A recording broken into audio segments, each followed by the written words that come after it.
the show that poses the question, can you really tell when someone's faking it? My boyfriend would say no. Yes, thank you. Please welcome to the stage King Cyrus King, our musical appetizer for this evening. Yeah. Greetings, greetings.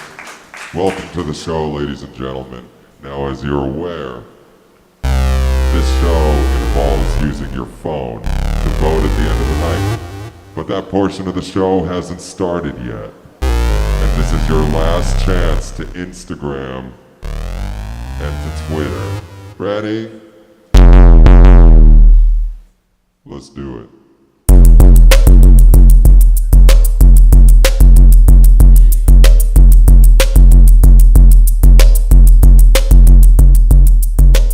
Big break. I had a big break tonight. My synthesizer broke, so I'm going to be using my cell phone.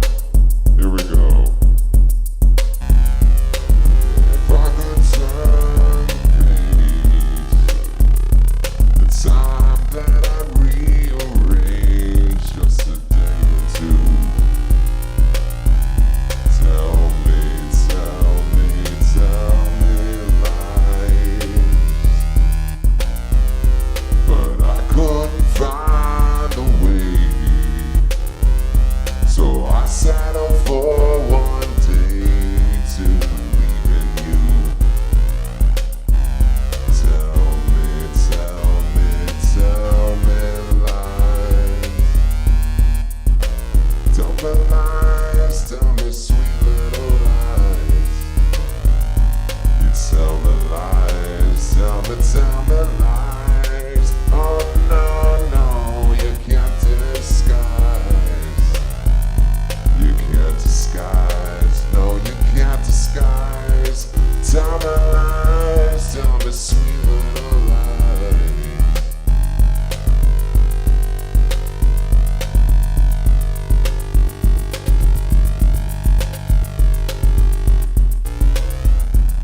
Now when I'm making plans, I hope that you'll understand there's a reason why. Tell me lie. No more broken hearts. We're better off apart. Let's give it a try. Tell me lies. Tell me lies, tell me sweet little lies. Tell me lies, tell me lies. Oh no, you can't disguise. You can't disguise, no, you can't disguise. Tell me lies, tell me sweet little lies.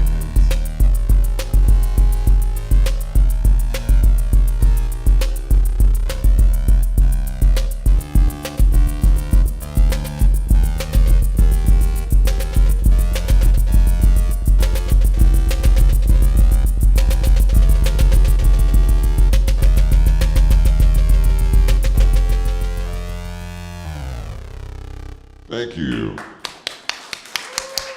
Again, this is your last chance to Instagram, even though it is your first chance to clap.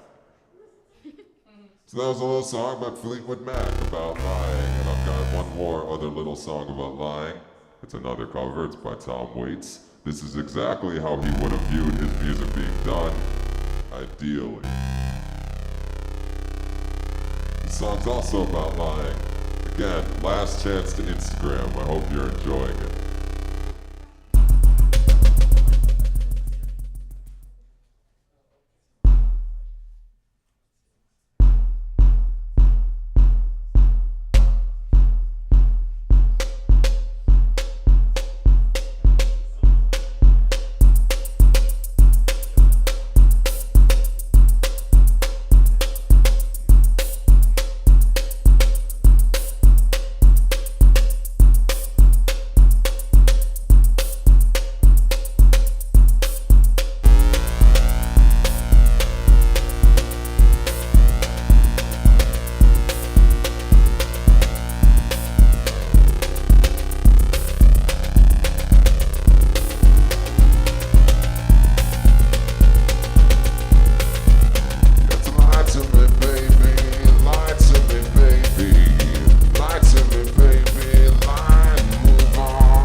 Thank you.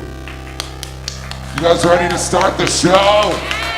To start the show! Please welcome to the stage your hosts Ed Salazar and Kristen Studdard. Give it up for King Cyrus. Cyrus, from your nightmares and into your dreams. Holy God, what happened to you all? Do you I feel love it. different? Do you feel changed? I like that it put you guys on edge. Yeah. Does it sound like I'm... It sounds like it does. you're... Okay, good. You guys, sometimes my voice is so loud in my own head. It's hard to tell if it's being projected to you all sufficiently. I'm Kristen Studdard. Or is she? I'm Ed Salazar. Oh my goodness. How many of y'all have been to a Seems Legit or Three Truths, One Lie show before? Clap your hands. Good. Oh. Okay, if you have never been to one, clap your hands. Oh. Okay. Thanks for coming, new people. Appreciate. Thanks for showing to the free one. A little harsh. That's all right. They deserve it. It's good, though. We love you. We love all of you. Um, So we should probably talk. let's tell you how the show works. Basically, this show is a storytelling show where we'll have 6 storytellers. And they're all telling true stories, except for one of them is a liar. Ooh. Oh my gosh, so it's almost like you're super gonna have to pay attention. Keep the napping to a minimum. Cool thing about this show is that you will have the chance to vote on who you think is the liar at the end. And what we like to do is we're going to teach you guys how to do that up top, just with little quickies from both Ed and myself. So here's our Twitter handles. These are us. And what we're It's fine. This Go is ahead. us. What we're about to do is we flip a coin literally 10 minutes before we come on stage to decide who's lying and who is telling the Because truth. preparing is for suckers. It's practically improv. Guys, tonight's theme is... Big break, because this is our big break, everybody. Can you feel it? You're part of history. So what we do is, Ed and I are both going to tell you a brief story. Very brief stories. Brief stories from our own lives. One of us will be lying. Ed, would you like to go first? I would love to go first and tell my very true story Oh my before you goodness. tell your very true story. We'll see about that. You So- take it.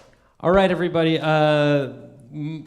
This big break theme, I was not like the most supported person growing up. His parents were both orphans. That's a true I statement. basically grew up in like a sequel to a Dickens novel. And my parents like didn't know exactly how to support you. Like when I showed interest in music, they were just like, "That's great," and that was it. Like they never bought me a guitar or a violin or anything like that. But my mom did decide to support me one time. I was super obsessed with Neil Diamond, and I also loved choreography, and I loved the TV show Fame, and like I wanted to learn how to dance. So a normal mother would be like, "Oh, that's great. Let's take you to dance lessons." My mom was like, "No, let's not do that." And I was like, "Okay, well I've watched Solid Gold enough. I can do this all on my own. I don't even need training." So I took Neil Diamond's Coming to America, which is a super awesome patriotic song. It's one of the most amazing. It literally makes country western people go like, "That's a little over the top with the patriotism." And my mom took me down. I lived in this town, Plattsville, Nebraska. No one's from here. There? Okay, cool. Don't clap. I was hoping one clap. Shout out from Plattsville. P-Town, what up? 6,000 people. Like if a zombie apocalypse were to happen, like no one would notice, sort of thing, like that kind of town, where literal tumbleweeds would roll through things. And my mom took me down to the VFW at 3 o'clock in the afternoon, I think just right during a regular day of the week, with a boombox, and we had like, I think 4 people in sort of various levels of like injured from different wars. We basically had a representative from all of the great wars, and like the Civil War, like all of them. And they were all sitting up front, and I go up on stage, and I hit play, and I do a whole choreographed dance number to Neil Diamond's Coming to America. I swear to God, What were you wearing? I was wearing something with a flag on it. I was wearing a t-shirt with a flag on it. I mean, like, it was a whole thing. I was like 9 or 10 years old, and America seemed really awesome. And I know that, like, there's a really, like, big breakdown moment where he's like, these lands of liberty today, and there's like an audience sort of like overdub, like, today, and I'm like on stage by myself. I remember it being super sunny. Like, I remember like being in just like the most sun-drenched room ever and going, today, like that, and I finished my number, and then like no one applauds. They are more traumatized, but they all have PTSD, and then immediately them getting wheeled around for bingo that starts in an hour. Like, it opened with Ed Salazar, closed the show with bingo. I believe it. Oh my gosh, you guys, Ed Salazar, let's hear it. Thank you. I like to tell you guys when to applaud. Let's hear it for him. You guys, my story, we also do not discuss like what our stories are going to be about or anything like this. My story is also about dancing. I was a member of the Porter Pixies dance team in high school. It was like the Pom Squad. So when you're a freshman, you can join this all-freshman team full of dancers called the Porter Pixies, and you had to audition and things like that. And I have rhythm, but I don't have a lot of like training, which I think that's where the story takes place, at the nexus of my rhythm and me being outed for not having any training. Essentially what happened was I had been on the dance team my freshman year. I had skated by. We had done our first routine to John Mellencamp's ROCK in the USA. Classic. Like this, giant pom-pom. And my sophomore year, you had to audition for varsity. And so, or try out for varsity, that's the sporting term. So try out for varsity. That's the industry term. That is the industry for varsity. You can see where this ends, guys, with me doing theater. So you have to try out for varsity. And the coach from our freshman team was present at the tryouts, and she had really liked me because I have a lot of positive energy. And I like barely skated by through like the skills portion. You have to be able to do like a right splits, a left splits, a middle splits, and then like a switch leap, which I cannot do. And then wait, can you show a switch leap just real quick? What's a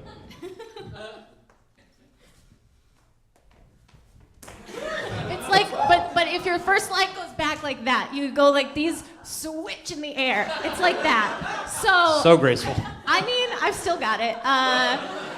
So my sophomore year, I get put on the varsity team through no fault of my own.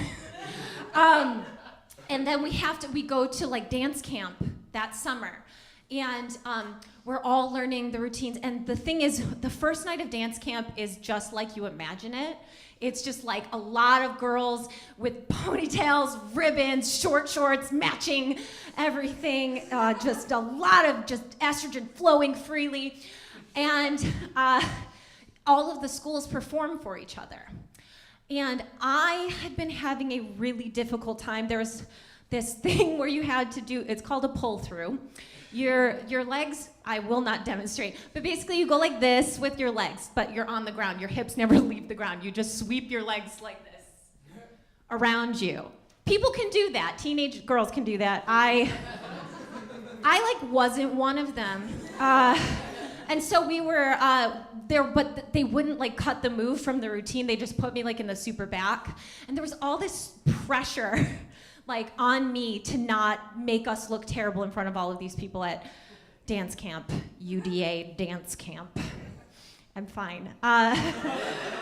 And so, I thought to myself, like, here we go. Like, I'm gonna be a member of the team. I'm not gonna fuck this up because adrenaline is going to like pull me through this pull through. It did not. I got stuck. Like, I got stuck to the point that during the routine, and I mean, I was in the back, but like I couldn't get up. Like I like pulled the inside of my thigh, trying to do it, and I just collapsed in the corner, crying. Oh, this is kind of a sad story, guys. But it turns out okay. Look, here I am. I'm fine. And so I pull my inner muscle, my groin muscle. I'm stuck on the ground. The two girls have to kind of like roll me off. They finish the routine, like my place in the kick line, just they like moved it in. And I quit the dance team to do the play later that month. Good choice. Thank you. That was great. Give it up for Kristen, everybody. Yay! I can talk a round of applause. Thank you. Oh, Thank Cyrus, you. it's gorgeous. So You're you guys, welcome. now's the time when you get to decide who's lying about their dance abilities. And Who so is- what you're going to do is now you can take out your phones. This is a cool thing about the show, is we don't rap. Wait a second. Maybe we could. Okay, lay it down, Ed. No. Okay.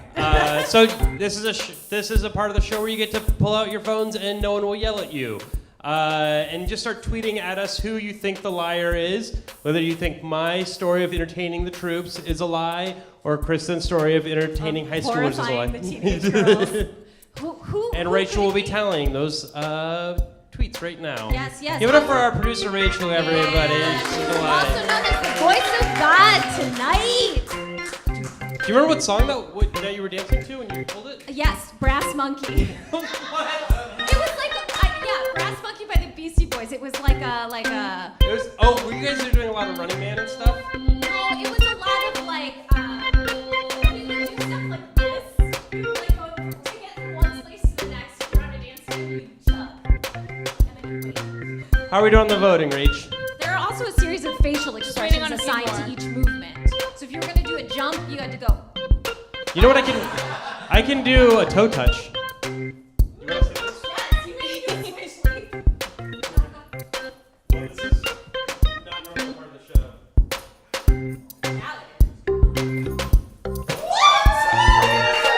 He just put my Switch keys to shame. Now I really feel like you just gained some points for the veracity of your story, and I gained some points for using the word veracity.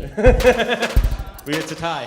How are we How are we doing, doing, Rachel? So we're exactly even. Oh my gosh! One more person.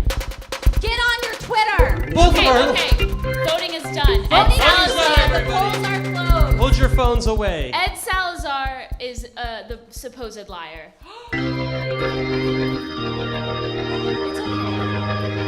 Guys, the liar is, and I have to admit this, Kristen Studdard, everybody.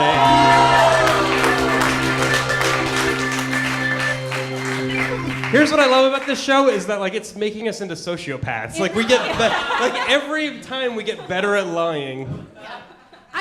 I was on the dance team, so it gave me some, Yeah, some you grounded beautiful it. details to trick you with. That was great. Thanks. That was. So that's it, guys. You're gonna see some people tell really amazing stories, and at the end we're gonna do this all again for them. We want to bring out your first performer Absolutely. right now. And you're going to leave your mic for him, and I will take mine with me. All right, good. Okay, you ready to introduce him? Yeah, I think so. We're going to do it together? Do it together. This next so comic I'll to be the the stage. We shouldn't do it together. No. Okay. Okay. That's just go. all right.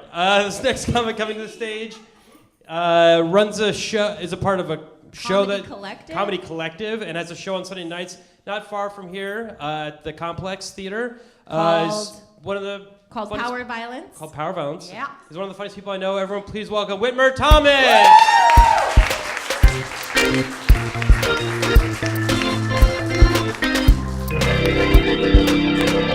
Give it up for Ed and Kristen, everybody.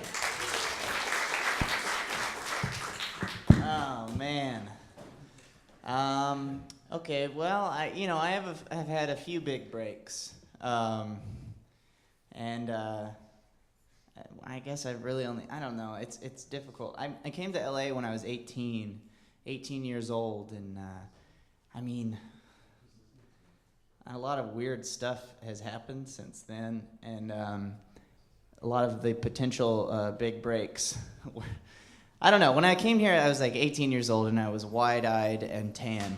And, there was no reason for anybody to say no to me. I came here to be a writer and an actor. I don't know. I just wanted to be here and be doing that. And through going to community college, I ended up meeting some people who introduced me to other people, and then I made some friends, and eventually I made friends with all of these dudes. Most of them were named Jeremy. And they were all really cute boys, some of them under the age of 18. A lot of them had nice hair, like curly, nice, pretty hair, and they had pretty bodies and like skinny little bodies, and they were just pretty, pretty boys. And these guys liked me, and so I would kind of roll with them. They made me feel good about myself, so like a couple weeks into hanging out, they all were saying they were going to Disneyland, and they had said they had been before with this famous director named Bryan Singer. And that Bryan Singer had been taking them all to Disneyland for free.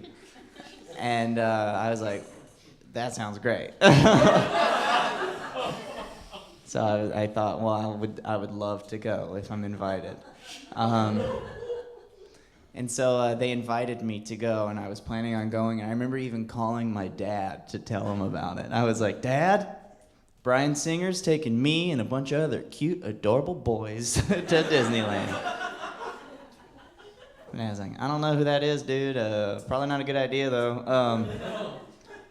Anyway, so it ended up that morning, that I had gotten a call from this background actor site that I had like signed up for, and they said I could be a cast background extra on the OC.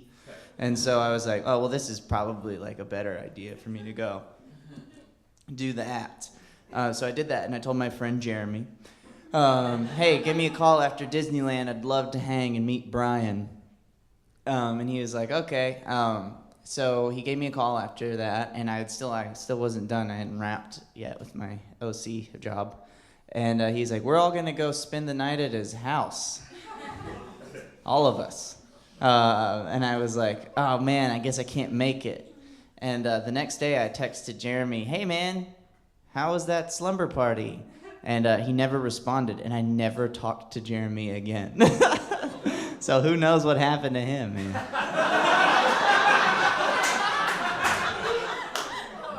I feel like something scared him, and he had to go back to Omaha or wherever he was from. But anyway, I could have been one of those boys, except I was 18, so I was an adult, but, I looked like a boy. But I remember I regretted it every day that I didn't go. I was like, damn it. Should have gone to Disneyland with Bryan Singer and his friends. My real big break opportunity that I thought I had, I was 10 years old, and my mom was this musician, and she had dated a lot of famous people when she was younger. She had dated Daryl Hall from Hall & Oates and Don Henley from the Eagles, and she sang backup for Bob Marley and the Wailers, and she was just like a cool woman. And later in life, she, I guess, wasn't so cool anymore because she started dating Dennis Haskins from Saved by the Bell. Mr. Belding.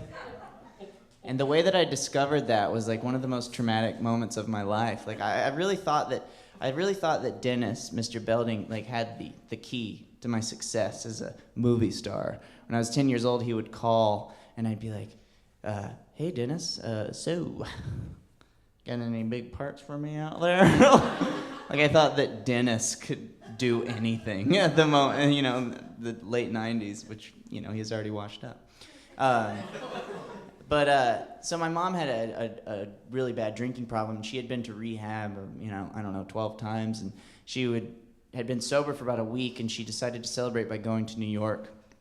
And so I go to New York with her and my older brother and my cousins, and we're at the hotel one night, and they all decide to leave. My brother and my cousins go do teenager things. My mom goes and does an adult thing. And they leave me at the hotel by myself, and I was watching Dana Carvey's HBO special, and I get a phone call, and I answer it, and the hotel had this courtyard in the center of it, so you could see, it was like a square hotel, and you could see into the other rooms. I get this phone call, and this is the most terrifying thing. I answer it, and it's just a man with that scream voice, you know, that like, I'm gonna gut you, that voice. But he goes, I answer it, I go, hello, and he goes, hey, little boy, I'm gonna come in there and fuck you in the ass. Which is not funny, it's just terrifying. And so I hang up and crawl under the bed.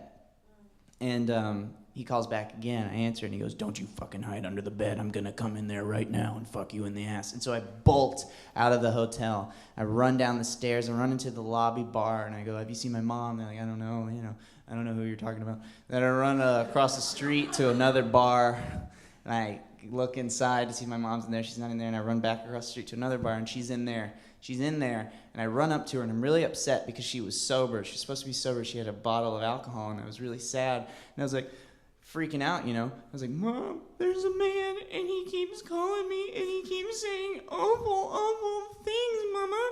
Oh, no, I don't know what to do. And why are you drinking? You said you're not, you said you stopped. And then I turned, and this is when I discovered this. I was like, why are you drinking? You said you're... And what is Mr. Belding doing here? That was the first time I realized my mom was dating Mr. Belding. Was post almost rape. And I don't know. And then they eventually broke up. And Mom then started dating Howard Scott from War. And he was really stoked to my political punk career when I was 12 years old. I really dove in there. But anyway, that's it. Mr. Belding, I thought he was my answer, but he wasn't. He sucks. You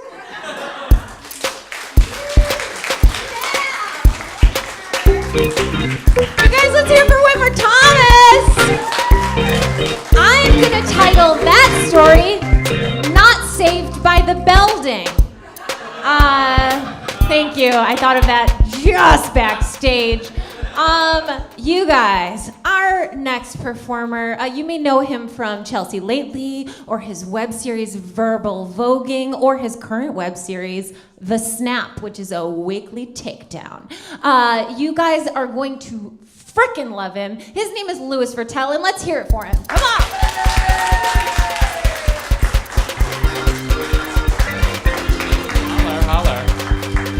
I want you to know that the minute Whitmer mentioned Bryan Singer, everybody was like stacked in the doorway listening like the Muppet Babies. It was, is he here? I'm actually going to begin this, unfortunately, by disappointing you. About 6 years ago, we had a national election with two diametrically opposed candidates. And I don't know what you've gathered from my effeminate auctioneer energy. But actually, I did not vote for who you think I would have voted for. You'll probably be disappointed in me. So I'm just gonna say this. Hope we can get over this.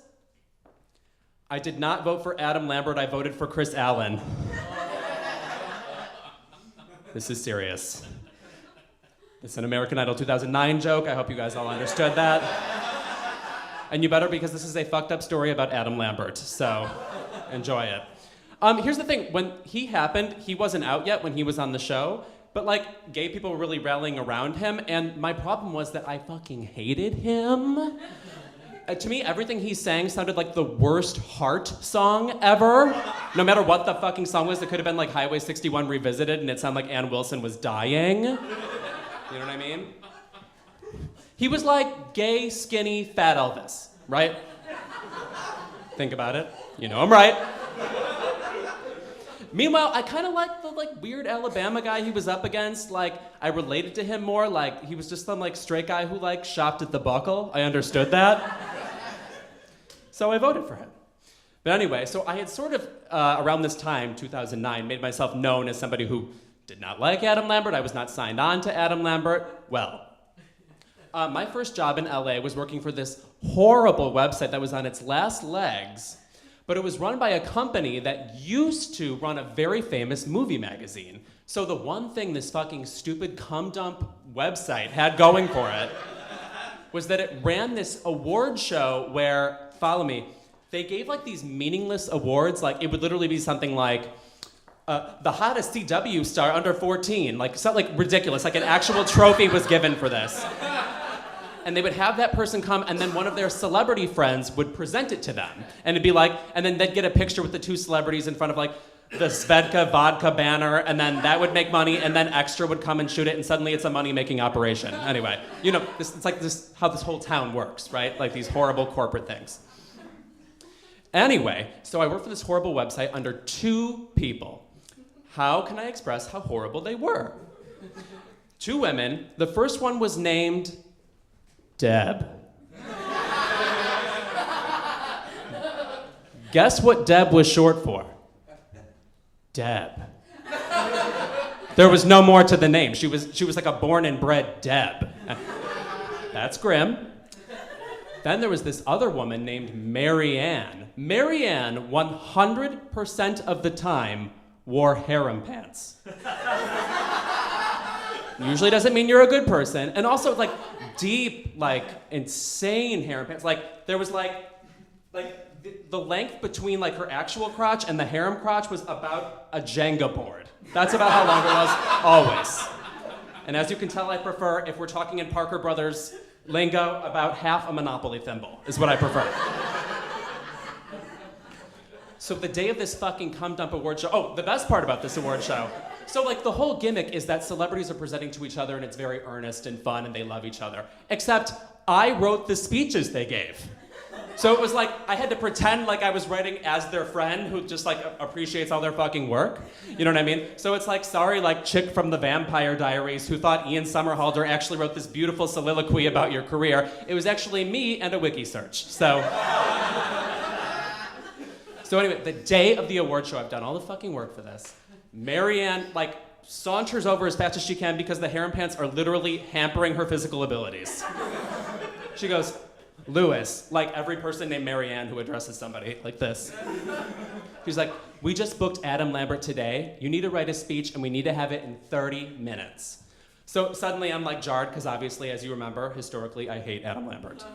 So I'm jogging my brain and I'm coming up with like the most effusive, complimentary, florid, ridiculous compliments I can like shove into a speech really quickly, and it's like ridiculous. I'm saying things like, his incredible voice, his wonderful pout, he, you know, speaks well. I'm literally I'm inventing things to like about Adam Lambert. He has a wonderful strut. You would have thought he was Billy the Kid, the amount I was like talking him up. I finally fucking get it in. Marianne's like, whatever, we'll take it. Like, not pleased. We go to the award show that night. Svedka bottles are everywhere. Marianne's drop-kicking them at every celebrity in sight, getting pictures, all these things. Who presents the award to Adam Lambert? But if you remember American Idol, there was a judge named Kara DioGuardi, who was the songwriter who replaced Paula Abdul, who had long squandered her PhD in vibology. If you know Paula Abdul, that is the best fucking Paula Abdul joke you will ever fucking... Thank you, a woman or something gay.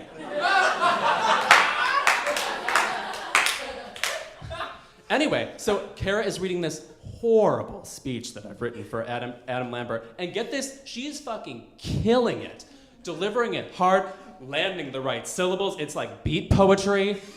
We're like, this woman has like an audiobook career. We should get her a fucking Kipling anthology. Like, we're like obsessed with her. We can't believe she's nailing it, whatever. So Adam Lambert goes up and accepts it. All is good. I'm thankful it went well because I really thought I was going to be fired for writing really a shit speech with like lots of like laced in sarcasm about how I don't like him and stuff. Thought I'd just gotten away with it.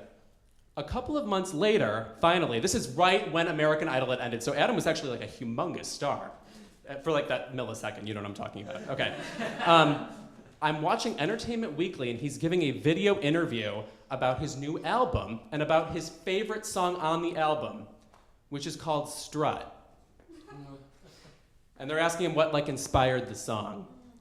He goes, oh my gosh, a few months ago I was at an award show and Kara DioGuardi gave me this unbelievable speech about my strut and all these, and what I wear. He was like, we were both so inspired that we had to turn it into a song on the album. Okay, a couple of things just happened here. Cara DioGuardi claims she fucking wrote the speech. Like she's like the Martin Luther King of saving Adam Lambert. 2, I go from like the #1 detractor of Adam to the #1 actual Adam muse. Disgusting. There's like just desserts. But all was well, because at the end of the day, I got to have a good laugh about it with Chris Allen, who was my cashier at the Buckle yesterday. Thank you so much.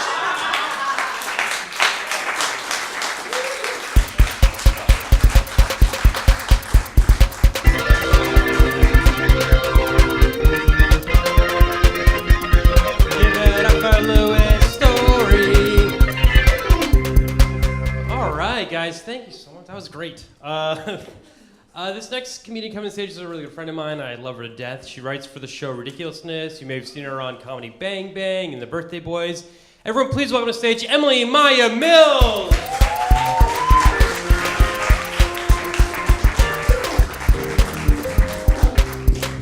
Thank you. Hello. So, it was the late 1990s. I was 19, and I was standing in front of a customs officer at the San Francisco International Airport, sweating my nubile little balls off.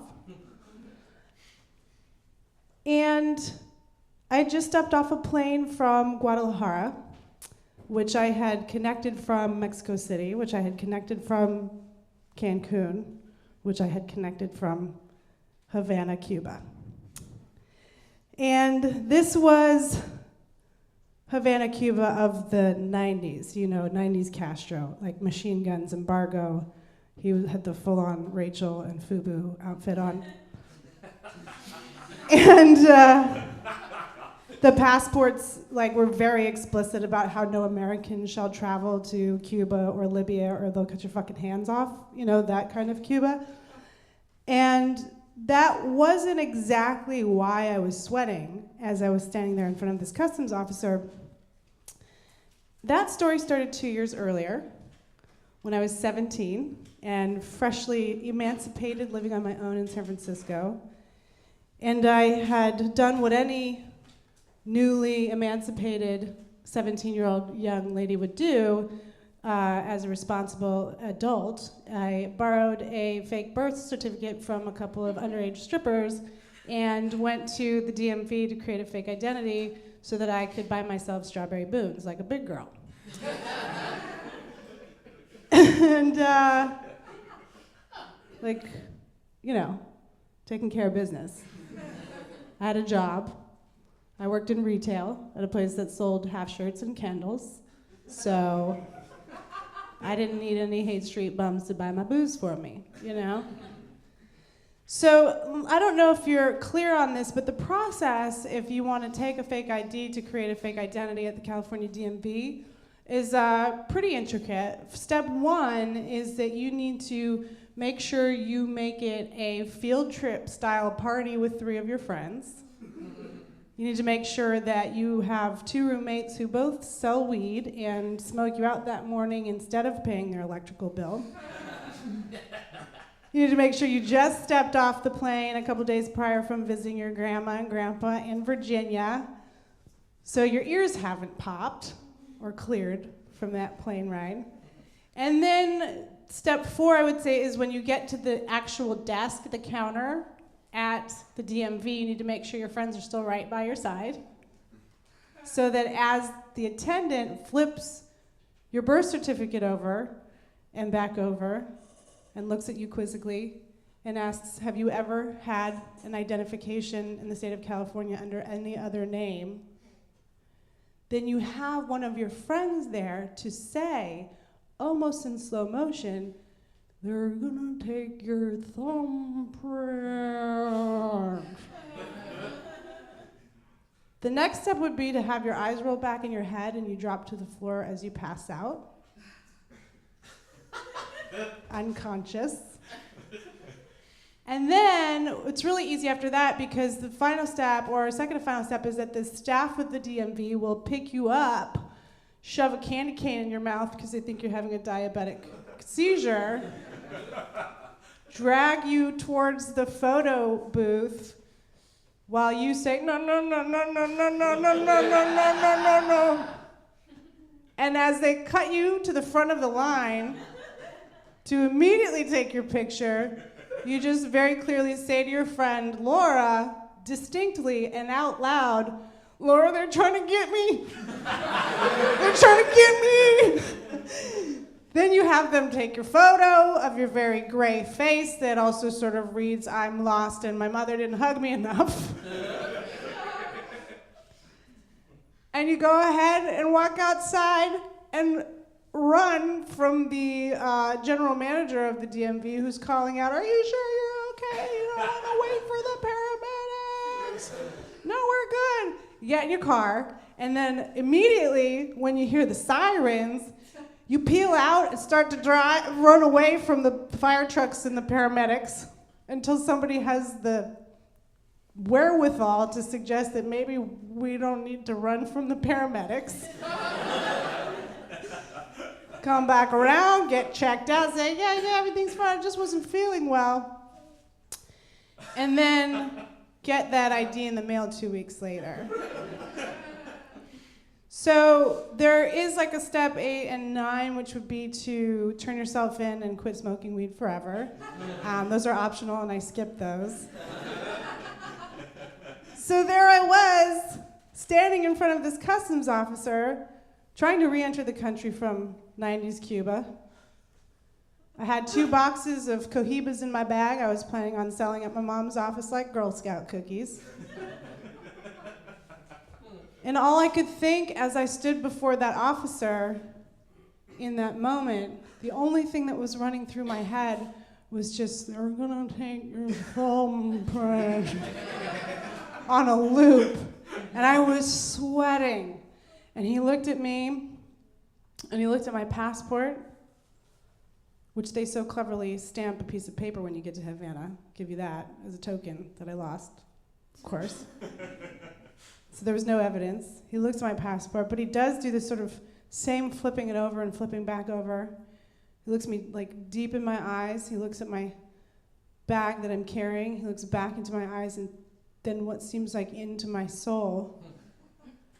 And he says, you got any iguanas in that bag? Get in here, come on, get in here. You remind me of my daughter, come on, get on in here. And then they did proceed to single out and pull aside the one Rastafarian fellow who was on our travel group and question him for 3 hours. Thank you, I'm Emily Maya Mills. Have a good night.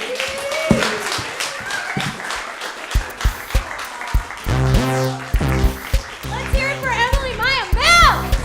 Yes! Yes!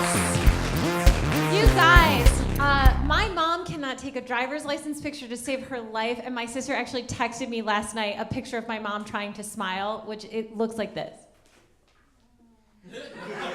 It looks like she is about, like, it looks like a proof of life photo. Like she's been kidnapped, she's trying to pretend that everything's okay. Cool story. Hi, you guys.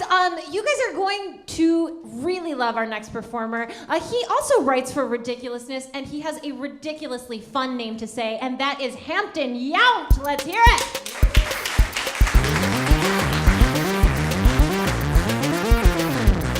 Did you guys not know it was going to be an all ridiculousness show? Did you not plan on that? You guys like web clips? And skateboarding? Do you like skateboarding? All right. It's not that significant. The coincidence that me and Emily are on the show together. You're not supposed to know if we're telling a lie or a truth. Do you guys remember earlier today when the Earth exploded? Do you remember that? No? No? No one remembers that? No one remembers that when the Earth ended? Everything ended? Yeah, that guy. That guy remembers. You guys all don't do enough drugs to remember when the Earth ended. No.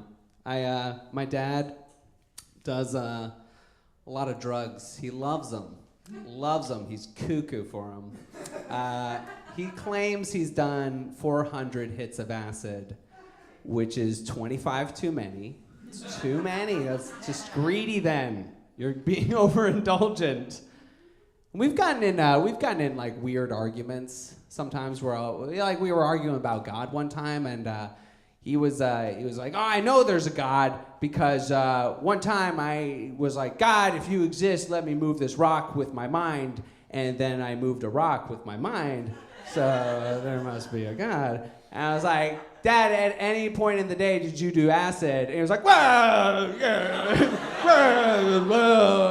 He was like, but that was like 8 hours before. That's like way out of your system by then. It's like, you can't tell any story that involves in the day you did acid, and it immediately becomes suspect, right? It doesn't matter what the fucking story is. You could be like, I put a bunch of eggs in the fridge. I don't know. Did you?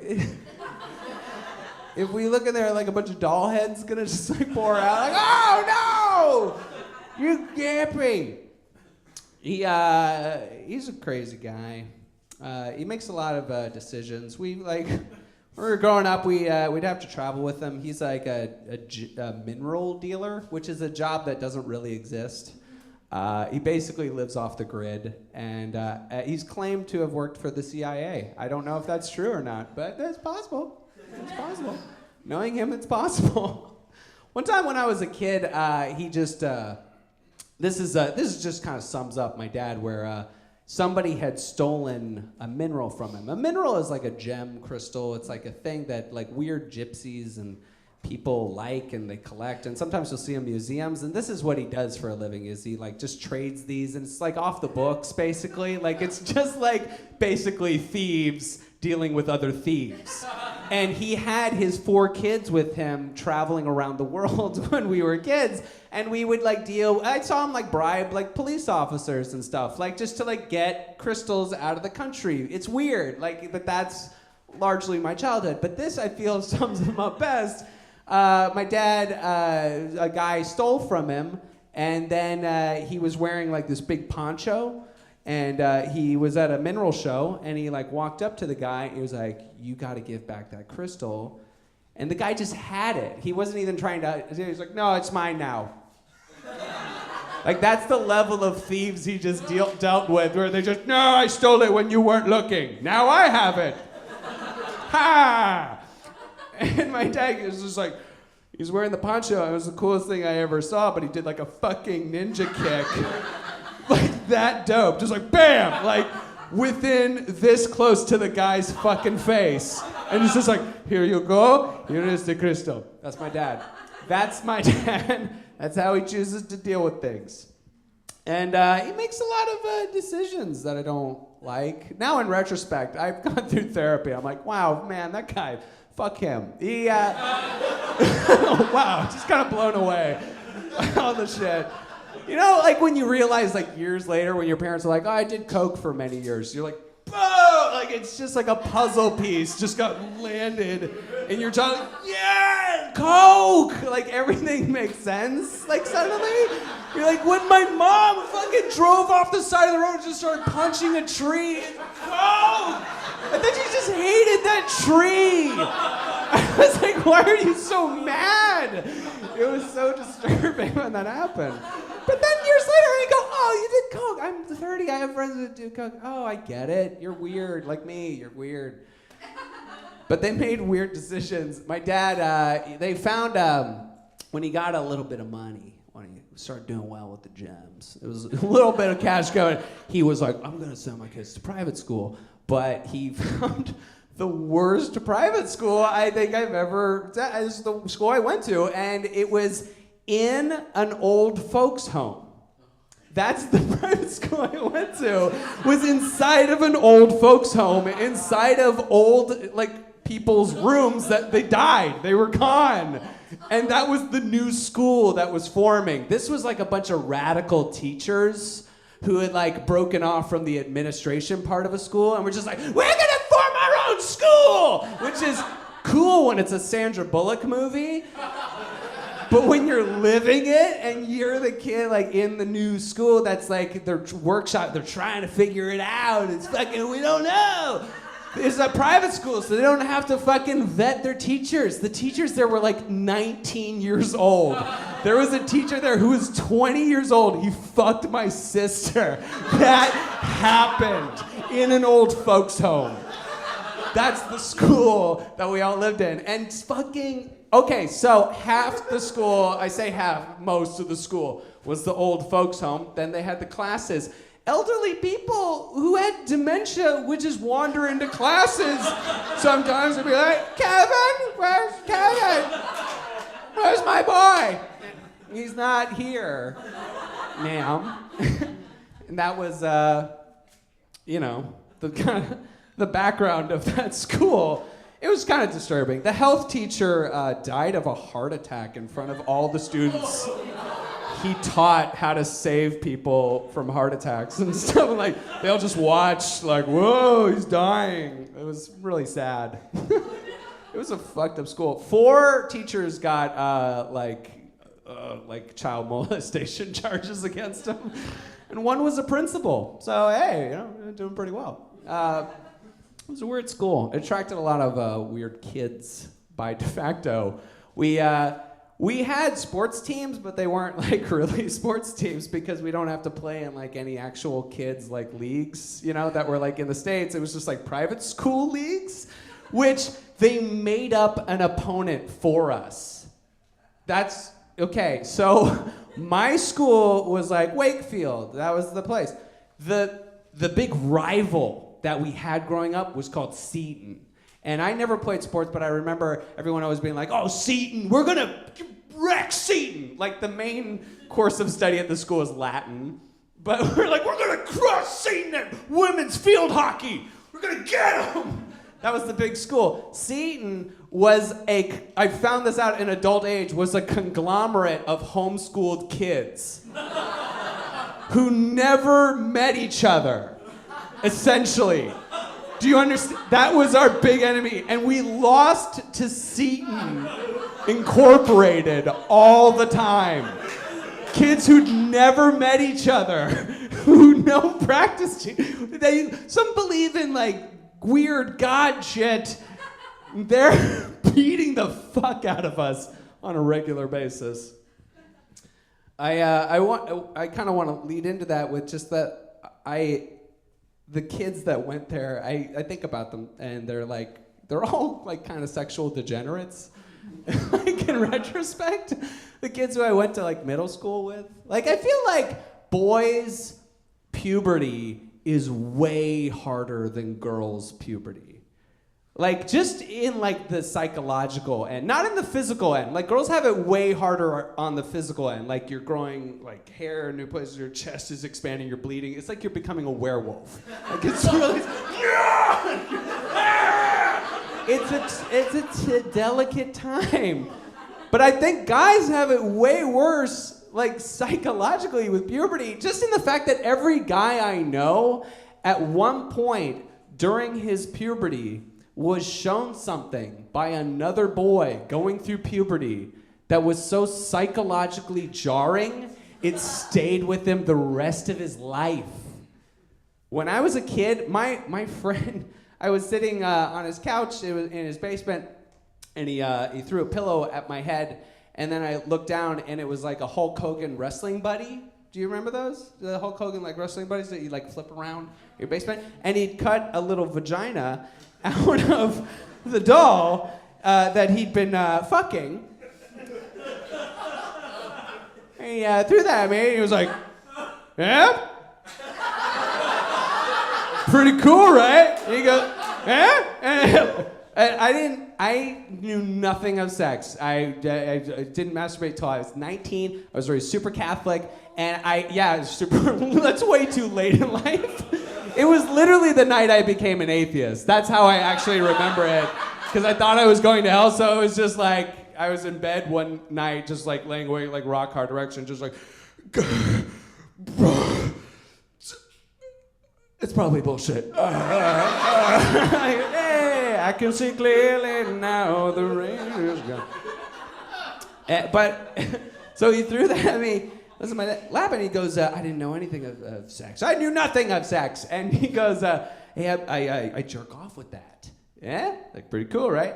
And I'd heard, like, movies say jerking off, and I was like, yeah, awesome. Like, yeah, cool, super cool. I probably said radical. It was the 90s. And then he like, takes a cue from me, and he just, like, lifts up this other pillow that's just like a poorly frosted cake of cum, just like, bruh. It's just solid. And he goes, well, my brother jerks off with this. I remembered all this a week ago. This all Vietnam flashback into my mind. All of a sudden, where it's like, he threw it at my face! The wrestling buddy threw it at my face! Girls don't have that. Girls don't have that. Girls don't get off on showing fucked up shit to other girls. No girls ever run up to her friends at the end, like she had a big date the night before, goes up to her friends the next day and is like, guys, check it out, smell my pussy. It totally smells like fingers. Check it out. It's got that distinct finger aroma. Yeah. Super gross, but you know what? You guys have been great. Have a great night. Thank you.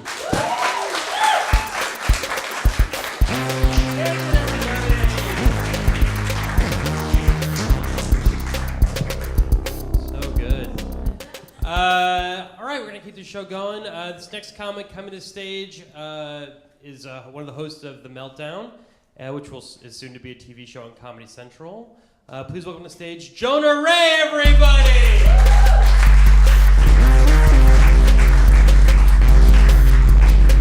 Thank you, Ed Salazar. Thank you, yous.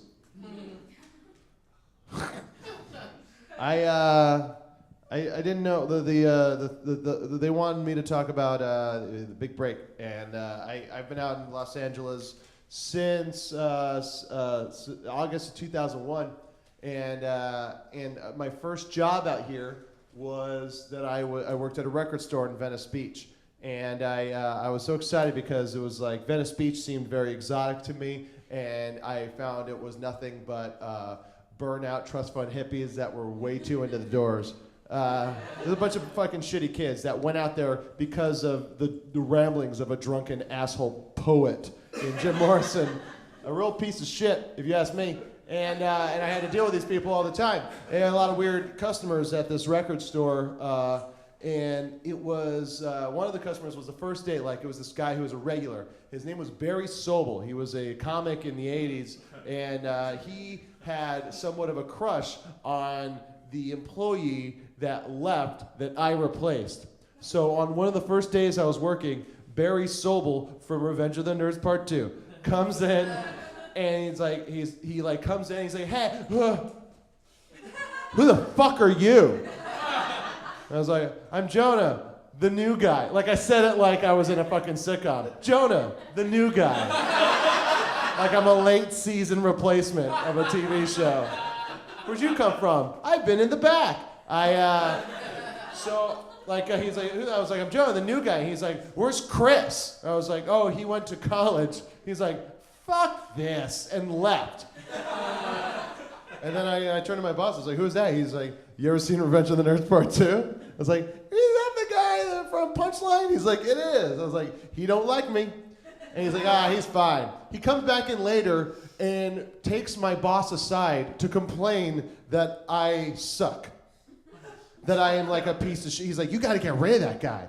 And it turns out the guy before me who worked at that store was a very young, boyish kid who had just like, who was a gorgeous looking, like Wit, but like tinier. So it's like, so if that guy is Bryan Singer, and this kid's Wit. So, and like instead of Disneyland, he like can take you to Tom Hanks's house. He was friends with him because of the movie Punchline. Anyway, so like he like, you know, like would just like, and I was like, hey, I feel you're, I was like, I was never a confrontational kid, and I'm still not a confrontational person, but I was like in, you know, Los Angeles, and I was like, this is time for the new me, and I'm not gonna take someone saying shit about me. I was like, hey, I don't appreciate I'm sorry. I just don't like it. I'm sorry. You could just, I'm sorry. It makes me feel bad when you say that.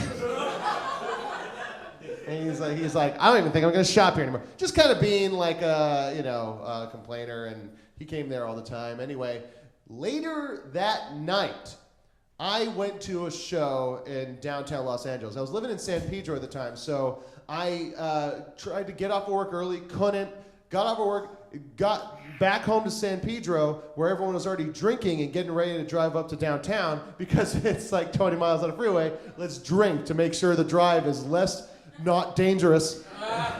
And so we all start, and everyone had already been kind of drinking, so I needed to catch up, which is something you think about when you're a child and you want to drink. When you're an adult, you never go, well, I better drink real fast to catch up. No, that's for children. You guys clearly don't know how to drink if that's something that you think you need to do. It's like when you need to catch up is meaning you're just going to hurt your tummy. That's what it's going to happen. What I did is I made a mix of mostly gin, but then there wasn't enough that I thought I should have, so also vodka and whiskey, and then cherry Coke. And a lot of that cherry Coke for color. And so I'm drinking that in the back of a van on the way up to downtown Los Angeles, and it's like at some real shitty part of downtown. It's in an abandoned building on the 3rd floor. There's a punk show going on, and I walk in, and right when I walk in, my belly's all distended and full from all this booze, and some guy right when I walk in, he's like, "Hey, you want a beer?" And I was like, "Yeah, Los Angeles is great." And I was like, I took the beer. He's on, "Here's another one, so you don't ask me later." I was like, holy shit! He read my mind and saw the future that I would probably do that.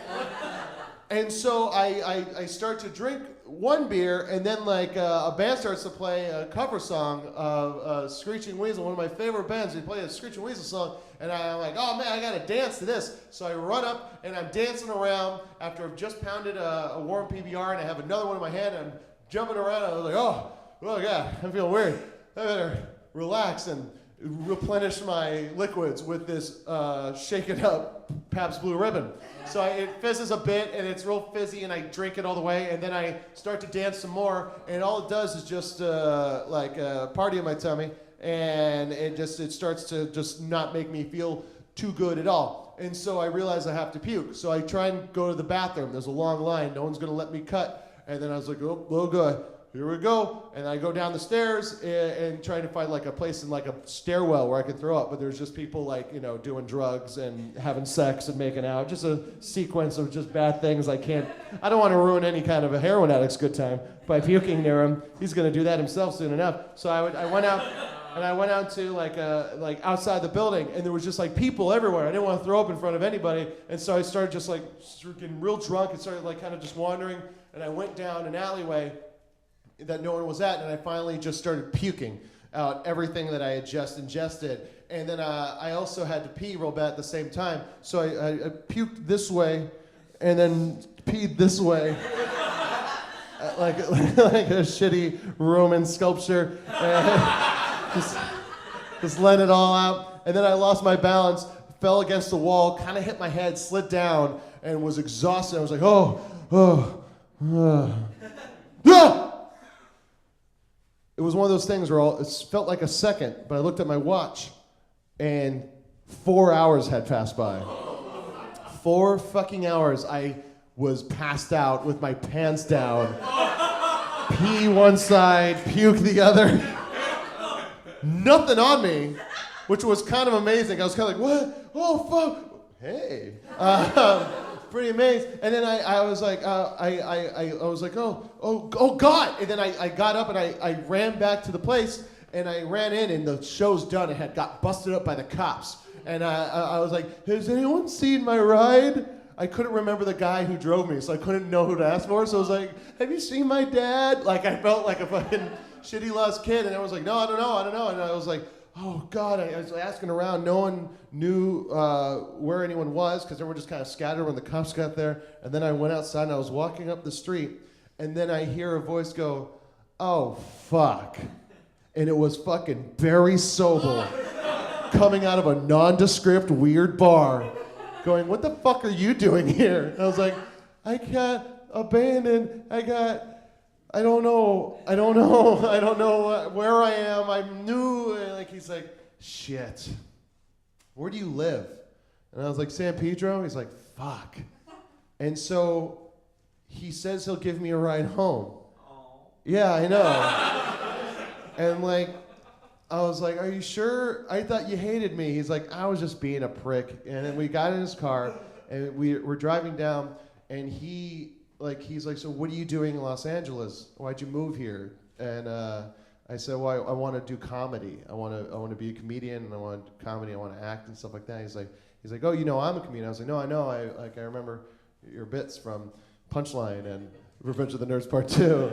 And like, he's like, yeah, well, and then, you know, we were talking back and forth about comedy, and I hadn't done it yet. I hadn't done any stand-up, and I was afraid to. And he kind of like pumped me up, and like, he's like, hey, if you want, like, you know, I know guys at the Comedy Store and I know guys at the Improv that like they can make it so you can just get into the open mic, so you don't have to go on the wait list, or you don't have to wait in line. You don't have to do any of that stuff. And if you want, I can give them your name, and you can call them, and you can sign up that way.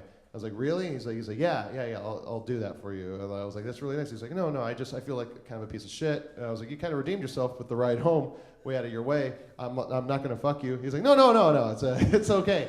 And then, and because of this guy that hated me so much in the beginning of that day, and for this horrible thing that happened to me passing out in an alleyway in downtown Los Angeles, I found this guy, and in this whole sequence of events, like, prompted me to go and do stand-up for the first time, and like feel okay about it, because just talking to him, talking about how he started and how he got me in without having to go through the, you know, irritations of like signing up and waiting in lines, I got to do stand-up, and I got called back, and I got to, like, you know, do regular spots, and all because of this guy that was upset that I wasn't a little tween boy.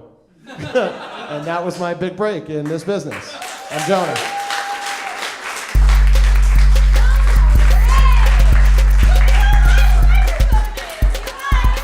I'm a tall person. This is all right. There we go. You guys, let's hear one more time for Jonah Ray. Oh, y'all. So eponymous means, I'm really busting out the vocab tonight. Eponymous, you know, a show, a thing that is named after the person. The Pete Holmes Show, Adam Devine's House Party, the Eric Andre Show. These are all shows that our next performer has appeared on. He is also going to appear on the Meltdown Show, which will be on a network that is over there. Great, so you guys are going to really enjoy him. He is a fantastic comedian. Let's hear it for Byron Bauer.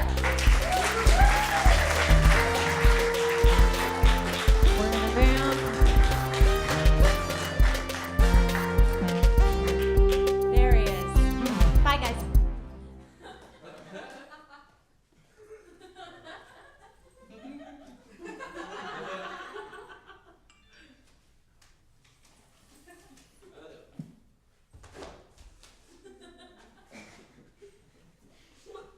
What's going on? Where am I? Seems legit. How y'all doing?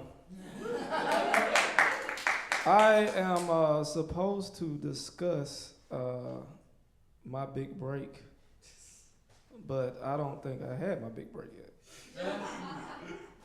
yet. So can I talk about my little break? I went to lunch today for 15 minutes. No, I only got 5 minutes. What the fuck are you talking about? No, it's been a good year. You can tell with my credits, I've done a little work, and I feel good about it. You know, it's taken me different places. I was at South by Southwest this year for the first time. When something tragic happened, I know y'all heard about it. It was for those who don't know, a car drove past a barricade, hit 23 people, killed 2, and at a time where I had low self-esteem, I received the most texts I was received before in my life asking was I doing all right. It was like, Byron, are you okay? Is everything doing all right down there in South by? And I would reply like, I'm fine, but my car is fucked up. And that made me happy.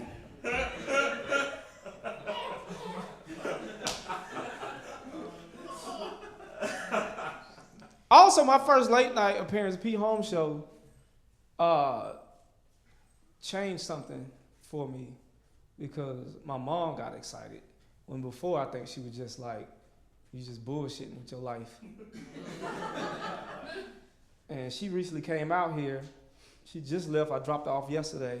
And I realized, like, when I was younger, like, you know, these are your parents. Like, this, you stayed with this person, you know, but now you can't stand them. You know, like 3 years, you know, like when you was a kid, 3 years old, they leave. My mom would leave, I would just cry like, Mama, Mama. But when she called, was like, hey, I'm coming to LA for 3 days. I was like, no. I started to have a breakdown and shit. I started to cry. You ever be like, see a baby cry? That's how I was walking around my house. Because I had to clean up. And I'm a clean person. I'm like, my clothes are in order by color. I'm real clean, but I had to do a whole nother level of cleaning. Like, I had to go through my place and comb it with a fine-tooth comb and search for every strand of hair that don't belong to a black woman and dispose of that shit. And replace it with, like, some of my own, you know? And she was there, and, like, you know, I just got furniture for my place because I ain't have shit in my place, you know what I mean? And she would just, like, put, like, her water on my coffee table, and I became, like, that guy who was like, hey, man, that's from the 1950s. You can't put your fucking water on that. And she was like, it's plastic, though. I was like, you don't understand. That shit is irreplaceable. You're more replaceable than that table is.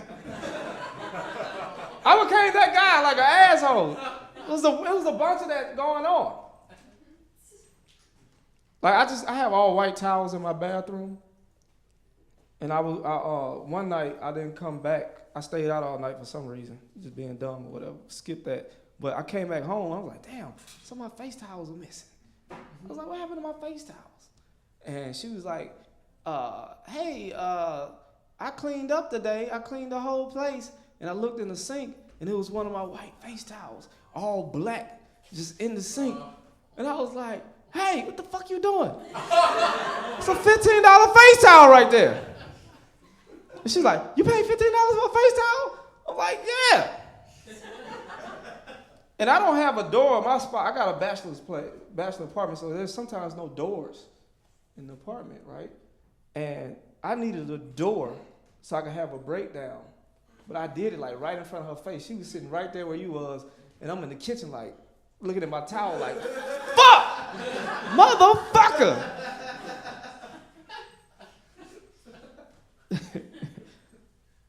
It's interesting. It's interesting because I got to see, you know, like I guess what type of, how I've developed since we spent, you know, six years apart. You know, like how, like the person I become and what can I take, you know. Because at one point she came out the bathroom and like I smelled this smell, right? Smelled this real smell. And I'm like, oh man, it's old pussy. This is what old pussy smell like. Oh, this is fucked up. Like she was washing her hands, she opened the door, and I'm like, oh man, I don't think I'm gonna make it. You know, like, as far as like, I'm gonna have to just date young women forever if this is what old pussy smell like. I feel embarrassed to tell y'all this story. She leave the bathroom, go straight to the kitchen. I'm like, oh, what the fuck is that smell? And then she goes to the microwave and pull out salmon and was like, hey, you want some of this fish? And I was like, oh, phew. No, I don't want none of that fish. Because I still got old pussy on the brain. And I do not want to bless my food with old pussy on the brain. I'm about to eat some fish.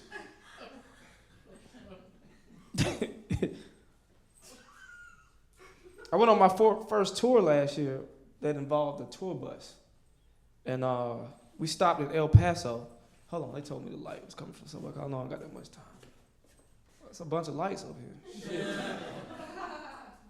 Oh, there it is. Okay. Went to El Paso last year for the first time. I was bored. My first tour, I'm excited about it, but I was bored. You know how you bored? You like, I'll do anything. Fuck it. Well, I got a call. I was on tour with Eric Andre.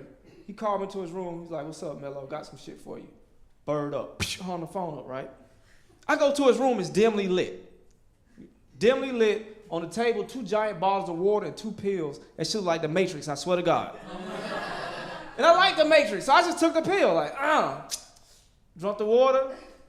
But I was a rookie mistake, because I don't do shit like this. I forgot to ask 2 questions. 1, what is it? And 2, how long does this shit last? So I'm like, man, what is it? He was sounding like Morpheus. It's 2CI. You have to try to find out, but once you do, there's no turning back. I'm like, what's 2CI? It's LSD and Molly in 1 pill. Who the fuck is Molly? He's like, wait on it to kick in. And I'm literally waiting on it to kick in. I'm sitting there. And nothing's happening. He's like, you gotta take your mind off of it. You gotta do something. Let's meditate. And we meditated. I don't know if you ever heard 2 niggas meditate before. But it's the most soulful shit ever. Cause we chanting our ass off, and it sound good too. It's like,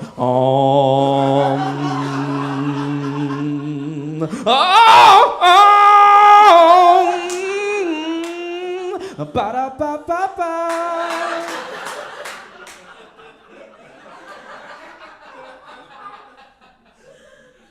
We get a phone call to go to dinner, so I gotta go upstairs, drop some shit off, and come back. I get upstairs, get off the elevator, get on my hallway. The hallway just expands.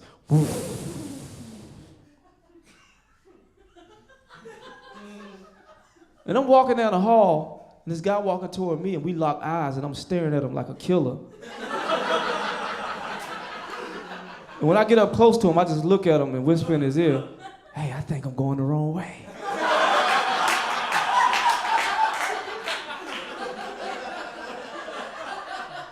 I can't finish this story, it's too long. I should have started with it.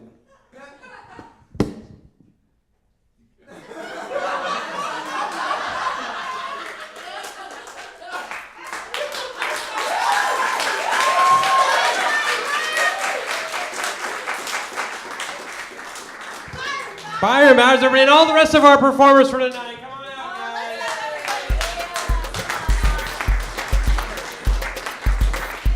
Hello, yeah. Who tweeted old pussy already? Who tweeted that already?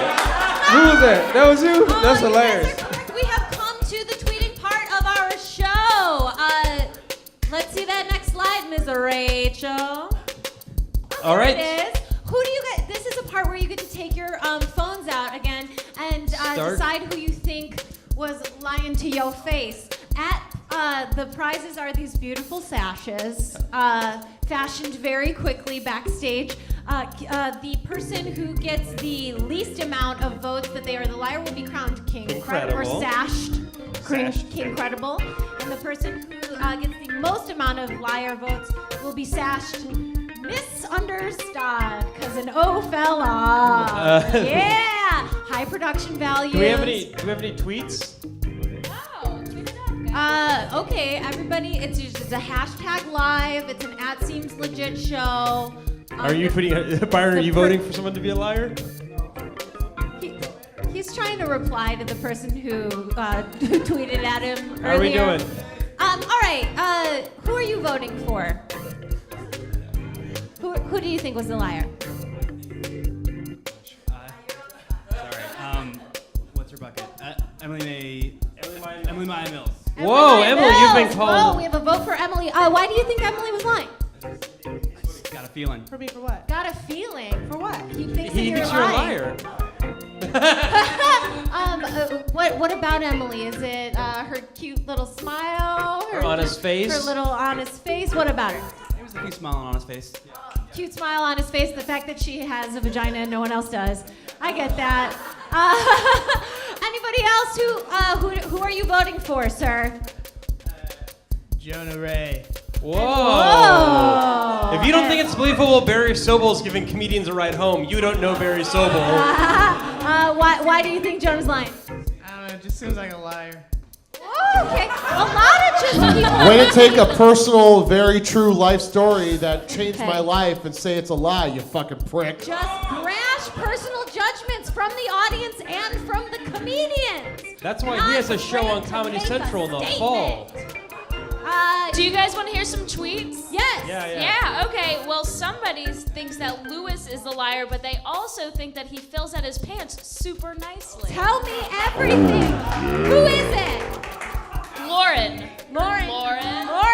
Right there, Lauren. Why do Lauren, you think you that better Lewis be a is man. lying? I mean, we know why he fills Hey, out Lauren, his I'm in pants. stunt fuck double.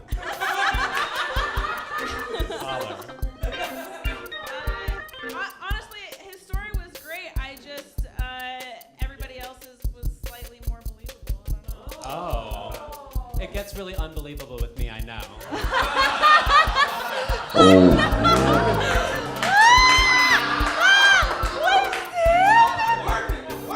Does anybody think Whitmer was lying? Yes, a lot of people think Whitmer is lying. Whitmer was lying. Okay, who thought Whitmer was lying?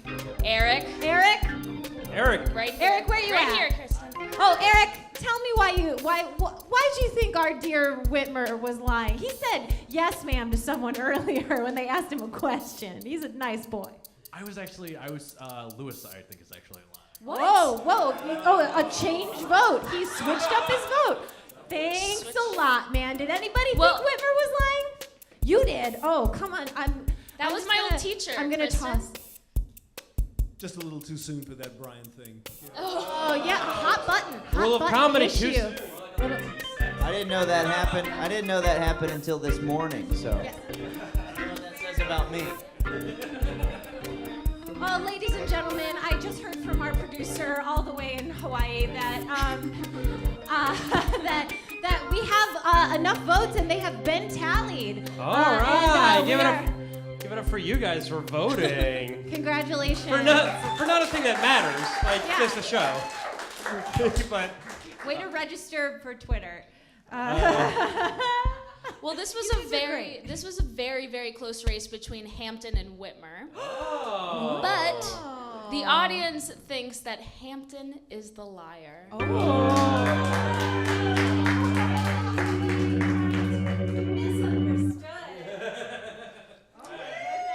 And by the way, if you know Hampton, he will actually be upset about this for days. This is gonna be like, this is something that's gonna bother him forever. Way to go. You got it. You got to him, guys. You got to him. And then who got the least amount of votes? Byron got no votes. He's replying to the tweets right now.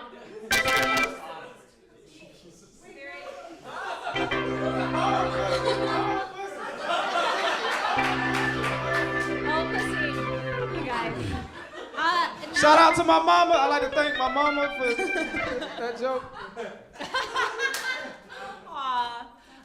By the way, welcome to post-racist America, where a black person is the most trustworthy person. Trustworthy person. Obama! We did Obama! it! We did it! You guys believed in a story where a black man did Molly. Way yes. to go. Y'all. Just leave them on the way out. Let's leave them on the way out. Friends, now comes the point in the evening where we reveal whether or not you guys were correct in your assumption that Hampton, or your assertion. Yeah. Sorry, I've been really using words tonight. In your assertion that Hampton is the liar. So In your misconception! Oh.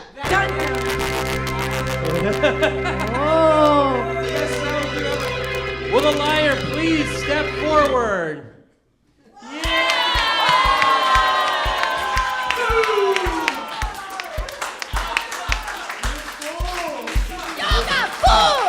Was there any truth to that story at all? I have had too much to drink before. Everything else fabricated? No, I worked at a record store. I did see Barry Sobel once. And, yeah, that's about it. No, you didn't give him his start comedy. That was a great start. Let's hear it for Jonah, your liar. Liar. So let's hear it for everybody tonight. Let's hear it for Whitmer, Hampton, Emily, Lewis, Byron, Ed, Rachel, the people here at Comedy Central say. You guys, the camera guys, everybody. My phone was in my pocket. This dress has pockets. Give it up for one last song from Cyrus. By the way, tonight on Adult Swim, you can see a show that Cyrus is music for, the Brett Gelman Friends for Dinner. Dinner with Friends. Dinner with Brett Friends. Gelman Watch it. It's going to be Friends. mind blowing. Thank you guys for coming so much. Thank you guys so